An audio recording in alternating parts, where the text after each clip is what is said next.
जय जोहार, स्वागत है अपन के न्यूज 36 से छत्तीसगढ़ के आवाज में। तो चला आज के खबर के शुरुआत करबो।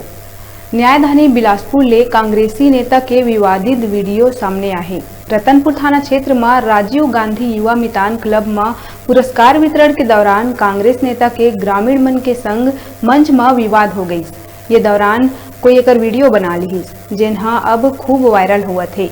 बताया जावा थे कि प्राथमिक शाला में खेल कूद आयोजन में पुरस्कार वितरण के दौरान हंगामा हुई, जेकर बाद कार्यकर्ता के युवक ले विवाद होए में लोगन हंगामा कर दी। ये वीडियो कांग्रेस नेता रतनपुर के ब्लॉक अध्यक्ष रमेश सूर्या के ही, जेकर ग्रामीण मन ले विवाद हुई। ये विवाद अतेक बढ़ गई के मामला थाना तक पहुंच गई। बताया जावा थे कि ये दौरान ब्लॉक कांग्रेस अध्यक्ष रमेश सूर्या ग्रामीण ला मारे बर कुर्सी भी उठाए रही।